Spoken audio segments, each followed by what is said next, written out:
من غدا إلى الصلاة الصبح غدا براية الإيمان ومن غدا إلى السوق غدا براية الشيطان.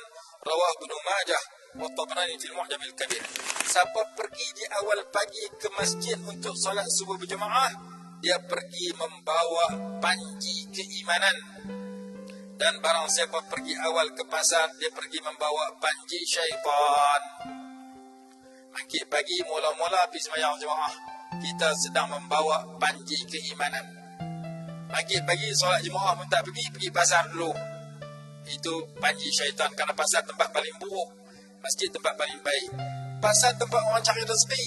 Kita pun keluar pergi cari rezeki, pergi pejabat, jadi cikgu, pergi sekolah, jadi pekerja kilang, pergi kilang, tak sembahyang subuh berjemaah, bahkan ada yang tak sembahyang, maka dia pergi dengan panji syaitan.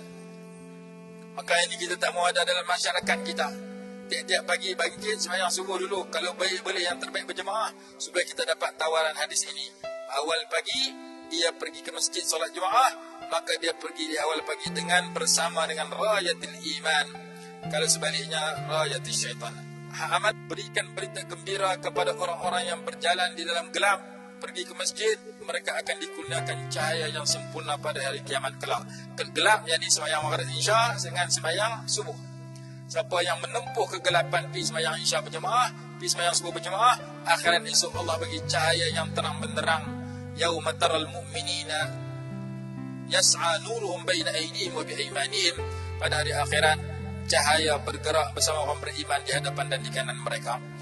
Sayyidina Abu Bakar bin Sulaiman ibn Abi Hasamah meriwayatkan bahawa Sayyidina Umar radhiyallahu ta'ala anhu telah tengok tak jumpa Sulaiman ini pada pagi sembahyang subuh. Lalu Sayyidina Umar pergi ke pasar. Rumah Sulaiman di antara masjid dengan pasar.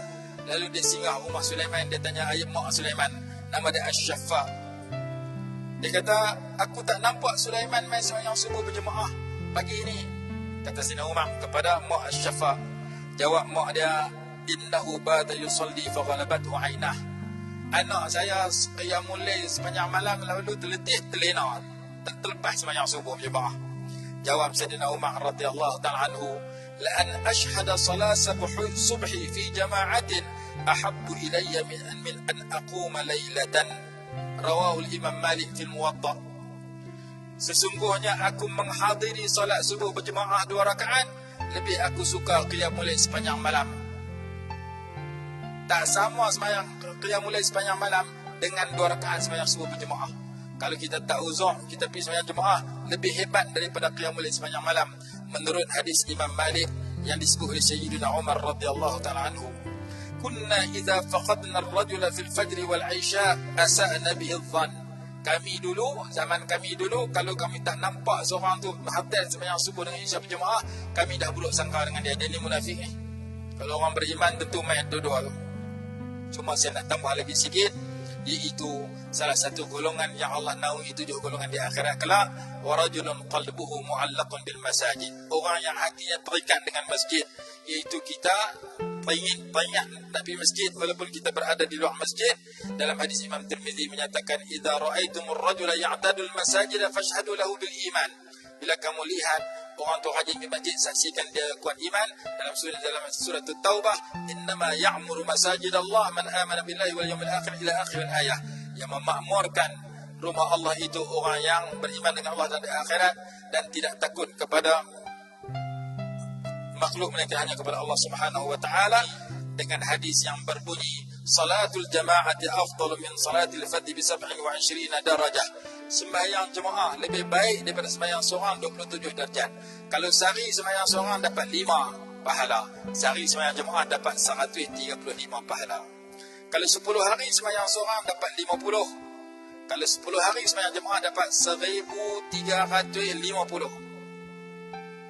Kalau kita nak pergi supermarket, bawa kereta, bawa duit RM50. Hak seorang lagi bawa RM1,350.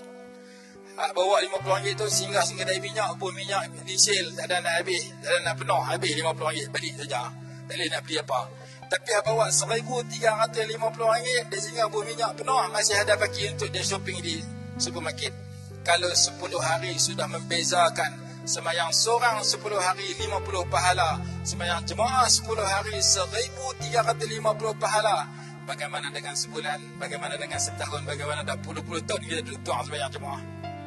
Maka hadis itu sudah memberikan satu muhasabah kepada kita bahawa kita akan mengisi sisa hidup kita yang berbaki dengan sebanyak jemaah sebanyak mungkin. Tak boleh 5 waktu, 4 waktu, tak ada 4-3, tak boleh 3-2, tak boleh 2-1. Paling kurang solat subuh berjemaah supaya kita mendapat pelbagai tawaran istimewa yang kita dengar dalam beberapa hadis yang saya ucapkan tadi.